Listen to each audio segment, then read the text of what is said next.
Skylanders Swap Force, what the hell is that doing there? This is the debut episode of Skylanders Guest Force. So you guys are not wondering at this point, what the hell is Skylanders Guest Force? Well, Skylanders Guest Force is basically me going through Skylanders Swap Force as a Let's Play, obviously, and we're going to be completing it to 100%. Now you guys are probably thinking, well, you've already done a Let's Play on your channel for Skylanders Swap Force, which you 100%ed. What makes this one any different? Well, first of all, I'm playing on the Xbox 360, which of course makes it different because before I was playing on the Wii.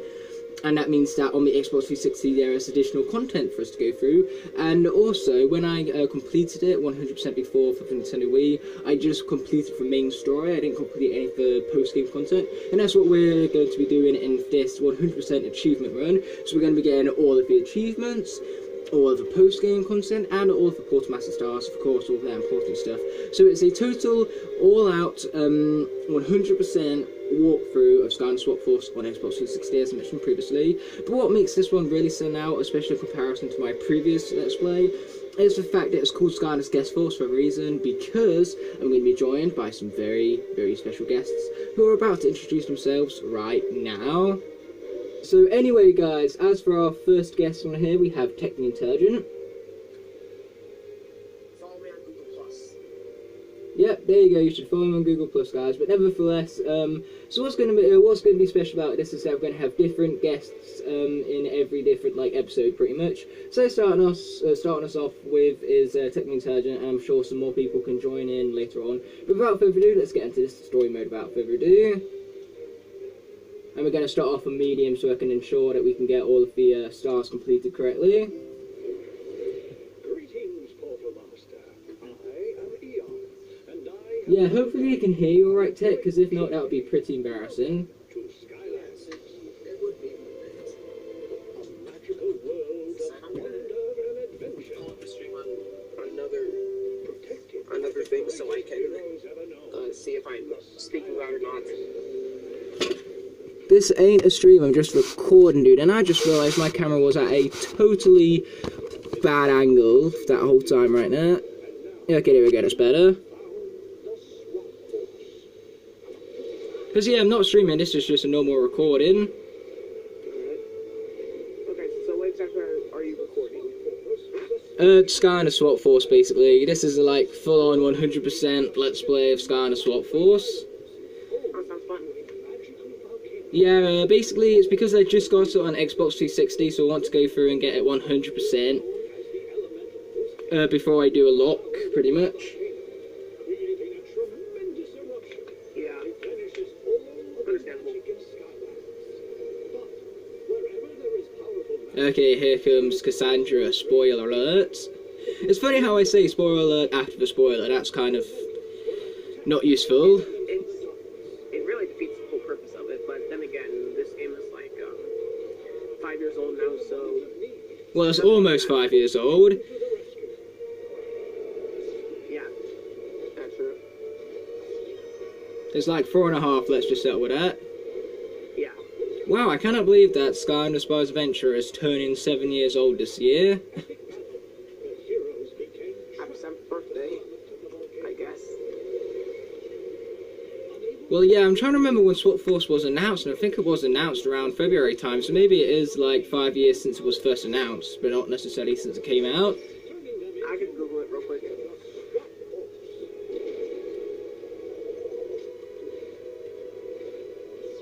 Yeah, if this game was when my mate Ed first started getting into Skylanders, and I think he chose a good game to start at because this is a great one nevertheless. And not to mention, the graphics were so upgraded for this version. You can tell, especially in the Xbox 360, how updated the graphics have became. Okay, so I just Googled it, and so the official trailer for Swap Force was published on September 22nd, 2013. Right, okay.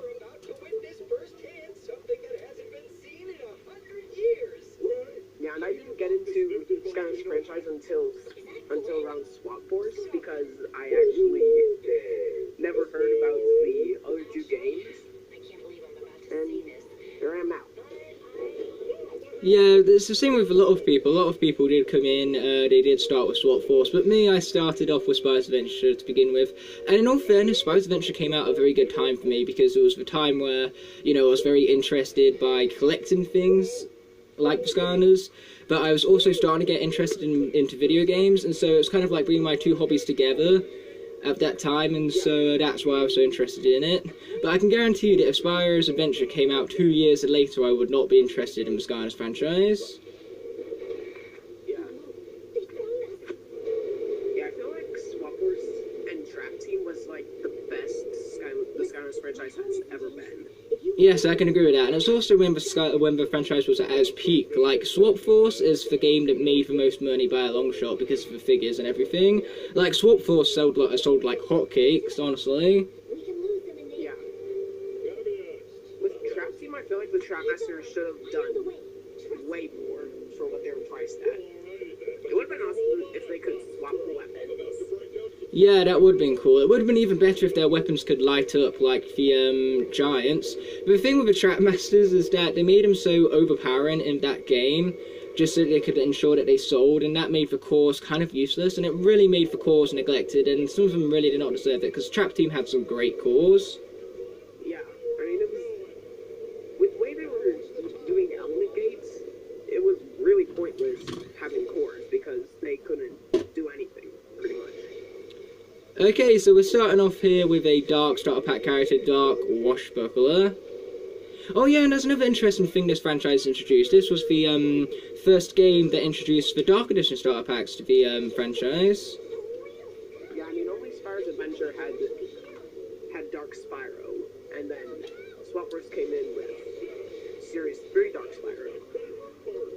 Yeah, Dark Spyro was made to reference the Legend of Spyro series, when, of course, like, Cinder was turned evil by the evil dragon Malfoy, and so I feel like Dark Spyro was pretty much there to kind of reference that franchise pretty much, and they made him exclusive to 3DS to make you more inclined to pick up the 3DS version, and since then they realized, hey, this variant is awesome, let's make an entire starter pack out of it. Yeah. Chompies are so cute, though. I actually feel sorry killing these guys off so easily. Yeah, I mean, once I got a capture card, I feel like I could fix a few variants up, like make them different colors. I feel like that would be a good series to do. Yeah, that sounds cool. Yeah, I want to start doing customs at some point. Like, once I get stuff like paints and better recording equipment and stuff, that's what I'm going to start doing. I'm going to start doing customs as well, but that's not going to be till about 200 odd subscribers. I'm really annoyed because basically, YouTube's old monetization laws only needed like 10,000 views, and I got up to 10,000 views near enough. I think I'm at 9,000 now, so I was so close to 10,000, and then they changed the monetization laws so that now it's going to be forever until I can get monetized. But hey, I don't do this for money, I do this to make stuff that people can enjoy. Yeah, and I feel like that's how newcomers should go about YouTube. And I mean, at the end of the day, like, I've gotten to where I am now out of, like, pure earning stuff, pretty much. Like, I've earned everything that I've built from this YouTube channel, I feel, and I'm glad about that. Because, you know, getting sponsorships and stuff like that and paying for subscribers, I don't feel like that's right, personally.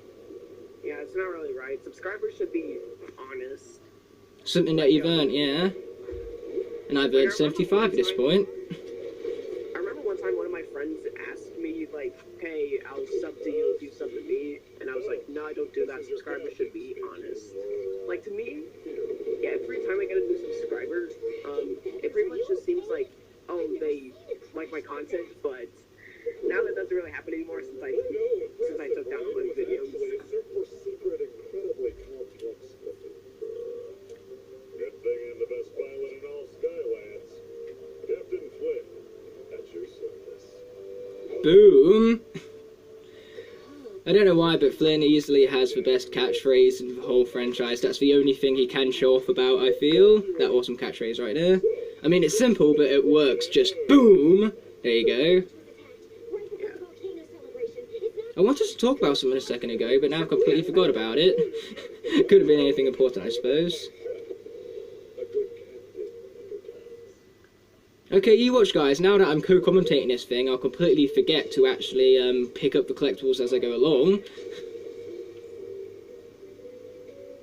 So either way, one thing I'm interested right now, Tech, is what was it like when you first placed a Skylander on the portal? Because, you know, when you placed that first Skylander on that portal, there's always a magical moment. So what was yours like? I agree with that. It was really good. Like, pretty much I heard the commercials about Swap Force, and then I was like, oh my goodness, that's so cool. And then I waited so long to get it, and then on the Christmas of 2013, I finally got it, and it was really rewarding, to say the least.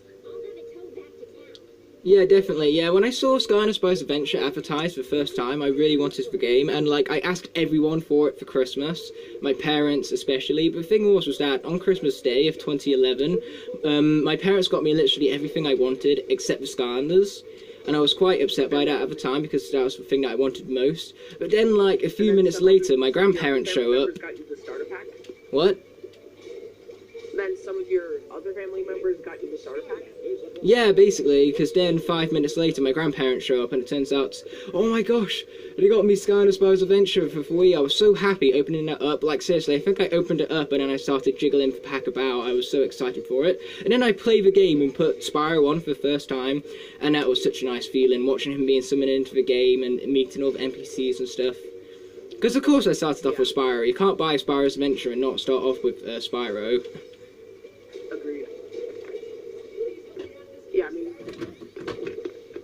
I think Spyro was like the leader of the Skylanders before like Eon and stuff. How Spyro's backstory goes is that basically Spyro's backstory is the whole of the Legend of Spyro series, because that's pretty much what this redesign is based around.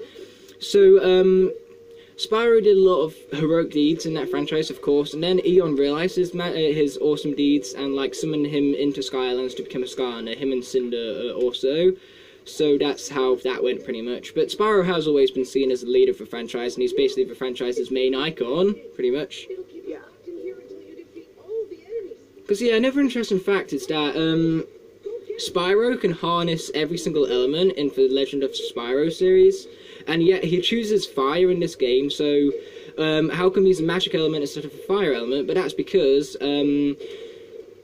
Spyro can harness every single element, and every single element has magic within it. So, like, magic is pretty much the OG element that consists of all the other elements near enough. So it's kind of like, basically magic was the original chaos element, the original overpowered element, I suppose. Yeah, I mean, one feature I would love to see in Skylanders 7 would be like, we have all these older characters with tons of money on them, right? Yep. I mean, I'm playing Frino right now, and he's totally maxed out, so I'd totally love to do something with that money. Yeah, and so then what if we had a Skylanders bank where we can put some money in to upgrade new Skylanders? I've wanted that for so long. A Skylanders Bank would be so great.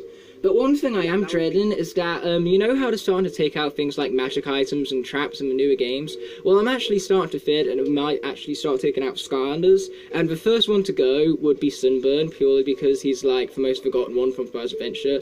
So I hope they don't start doing that, because if they start taking Skylanders out, I'm going to be quite upset by that. Yeah, I don't think they would do that, but if they did, it would just be terrible. Yeah, I mean, like, what am I supposed to do with Sunburn now? I mean, like, it's not like it's my favourite character, but I still want the ability to use him, mind you. Yeah, and also, I hear a lot of people complain about, like, oh, the game's too expensive, which I do agree, but it's only as expensive as you make it, because you can only, you don't have to buy all of them. And going back to the point of all our old characters having tons of money on them, what if we use the bank to, like, oh, we pay a certain amount of coins to open up an element gate or something?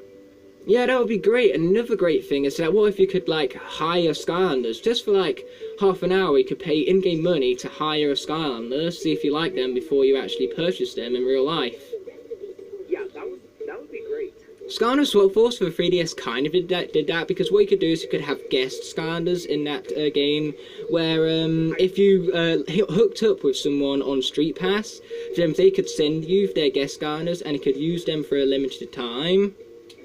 I remember that. Although I was actually never be able to use, I actually never got to use it because I couldn't connect with anyone, and then like a few years later I lost that copy of Swap Force on the 3DS. Oh man, that's a pain. Yeah, it took me forever to get the 3DS games, but I got all of them eventually, and the 3DS games are great, like, spin-off titles between, like, main console versions and stuff. And the best thing is that nowadays you can get them quite cheap, so I'd highly recommend them to anyone who hasn't played them before. Yeah, I feel like they should bring back the tablet starter packs, because those were great. I never got the tablet starter packs, but I heard that they were really good. It's great to have the game on the go, really, but now we've got the Nintendo Switch for that. Because I feel like, the way how the Nintendo Wii was originally, you know, Skylanders bread and butter, I feel like that's what the Switches became. Because now there's, like, lots of kids with Switches, and lots of kids, you know, they love Skylanders and stuff, so if Skylanders starts, like, focusing its audience on the Nintendo Switch, and I feel like Skylanders can make a lot more money again. Because the main reason why Superchargers and Imaginators didn't do so well was because they didn't have that Wii support. Yeah, I heard that there were a lot of people who complained about that. Yeah, my cousin, the only console she owns is for Wii, so her parents gone to go and get a Skylanders Swap Force, not Skylanders Swap Force, Skylanders Superchargers for the Wii, and then they realised, wait, this game is just racing, where's everything else we love about Skylanders, you know? Why are they doing this to us? Why are they giving us a downgraded version? It's not fair. So that's why they started to, like, go out of Skylanders from that. Although if they still do love the previous games, it's just Superchargers they don't like so much. And I can see why. If they did it for the Wii, it's just annoying for people who actually had the Wii version, really. Yeah, I agree. Yeah, the thing was that Superchargers wasn't going to be on the Wii at all originally, but then they, of course, finished for development on the 3DS, and then they decided to port the 3DS over to the Wii at the last minute, because they thought, you know what, something is better than nothing, right? Turns out they were wrong, and I feel like they lost more fans from that than what they gained. Yeah, they really did. Okay, I'm going to put on a really rare Skylander right now, like called Bumble Blast. Boom. I love showing off my rare characters. Yeah, I didn't really know anyone who found that. I mean, one of my friends, he only had the regular Bumble Blast, which I have now. Yeah, Bumble Blast is cool, I like his character. Yeah.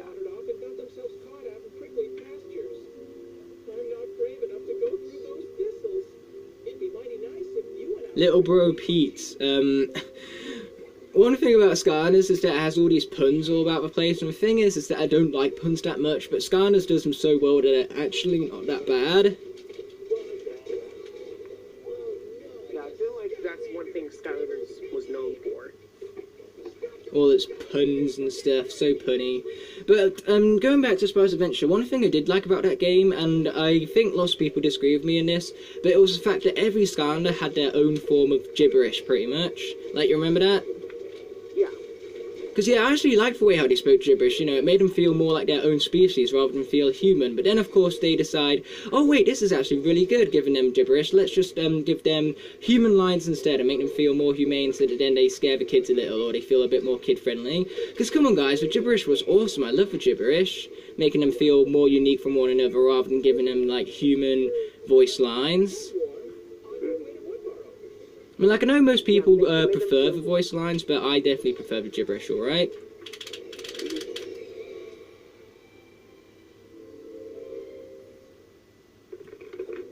I've just earned a hat, so another thing I want to ask you is that, do you ever hat any of your Skylanders?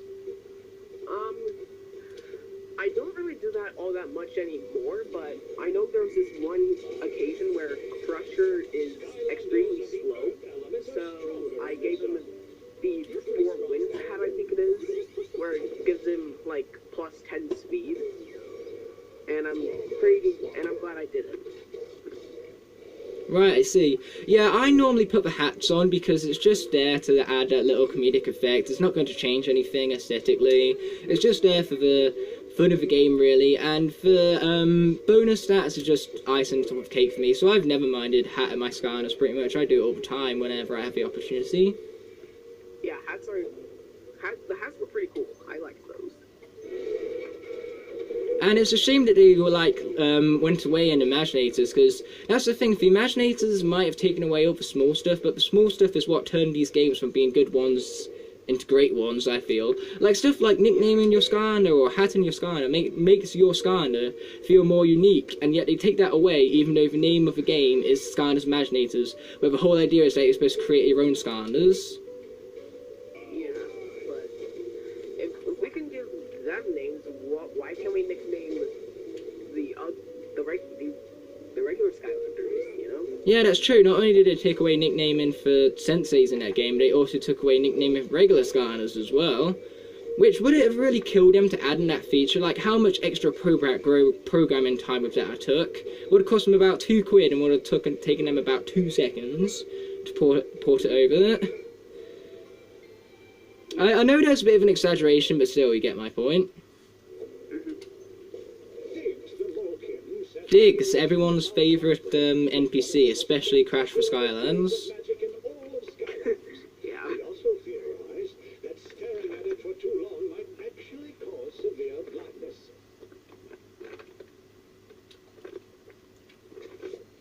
Yeah, speaking of blindness like that, I just basically collected the first story scroll that talked about how the eruption of Mount Cloudbreak can blind you.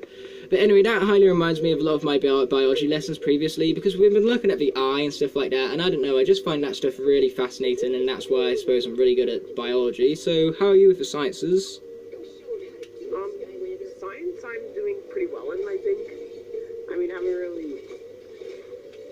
really checked my grades all that often, but I think I'm doing well.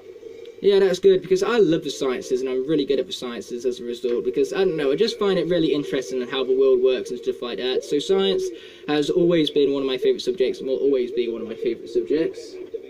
Yeah, science is great. Okay, so we're going to go with a bit of an interesting combination right here. We're going to go for free zone, the zone where everything is free. How great would that be? I think I would be in heaven if that was real. I know, right? Let's just take free zone to a store and be like, okay, this is for free zone, right? And then they just say, yeah, sure, this is where you can get everything for free. Man, I can dream, can't I? Yeah, that would be phenomenal. Like, put it like this, I don't think I'd have trouble getting Skylanders if they were all for free. Agreed. The thing is that imagine if, like, the Skylanders franchise still did what it did, like it was exactly the same game, but you didn't get the physical figures, and instead you got the characters by paying for them, like DLC. Can you imagine how more hated the franchise would be from that? Like, everyone hates DLC, and just having characters taken out just for the sake of having to pay DLC, which is what this game would have been like, that's what people would have hated about it. But I think, like, because it has the physical figures, I think that's what really makes people appreciate them, because it is still DLC, sure, but you kind of, like, get the figure to go alongside it, and of course you can showcase that figure and stuff, and so that's really what makes Skylanders special, I suppose, the fact that it's the first video game that did that. Yeah, I mean, the figures was pretty much the reason why I got into Skylanders, pretty much. Yeah, the figures are great, and Skylanders Imaginators just took the figures to the next level, because wow, those Senseis are great. Senseis are my favourite figures, easy. Senseis are great. Speaking of Senseis, I really wish I could find some locally, but Skylanders has been so difficult to find recently. But then again, it's not just my area, I know it's like the same pretty much all around the world.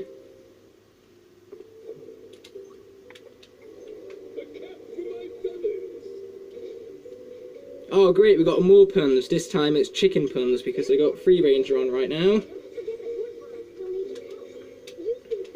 Wait, you know in Imaginators where there was the one mission where you had to like put all the chickens in their pens with Sal, or however you pronounce that? I hated that mission. Every time that mission came up, I would always do the other one.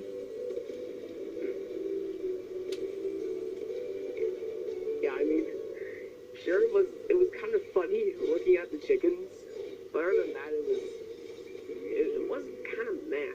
I mean, I just found it really slow-paced and boring, and there's nothing worse than something that's slow-paced and boring. Because the thing with games is that you need to have a good pacing to keep it feel fast-paced, to, you know, make you want to play on. So if a game doesn't have those and it just feels boring, then you are not going to want to play that game. And that's how I felt like whenever I had the chicken mission in Skylanders Imaginators. In fact, scratch that, out of all of the games, Skylanders Imaginators easily has some of the best level design, but it also has some of the most boring level design to go alongside it as well. So, like, I feel like Imaginators has some of the franchise's highest highs and lowest lows, kind of like Superchargers did as well. yeah, there was like no balance in between it. There were some really good things like the Sunset and the Creation Crystals, but really bad things like the story. Yeah, Skylanders Imaginators by far had the worst story, and that's a huge shame going from Superchargers, which Superchargers, credit where credit is due, that game had an amazing story. I loved that story start to end. Yeah, that was the best in the franchise. Boom, and now I've got the most overpowered Swap Force characters, Soul Gem and Magna Charge. That guy is overpowered. One thing I love doing with Magna Charge is just picking up all the enemies and throwing them off the edge. Yeah, I mean, I remember when I was playing Imaginators the other day, I was doing the air realm, and then I was playing as all air Skylanders, and then because Hurricane Jetpack was so weak, all I was doing was just like throwing the enemies off the edge. It was really fun. Yeah, I'm trying to think of, like, new mechanics guys because introduced, and then I was about to say magnets, but then I was like, oh wait, they've already introduced magnets, never mind. Yeah. Remember that one level where you had to, like, get the Dark Rift engine and Superchargers with the magnets? Yeah, that was a great level. Yeah, Superchargers, another thing that Superchargers did well was the level design itself. Like, had so many different creative ideas and stuff. Like, Superchargers had so much potential, it's just that the vehicles ruined it. And it's not that all of the vehicle sections were bad, it's just that they got quite boring after a while. Yeah, I mean, with the Doomlanders, I feel similar things to, like, how Superchargers was presented. It's like, vehicles could have like, could be a really good entry into the franchise, but I don't feel like they executed it well.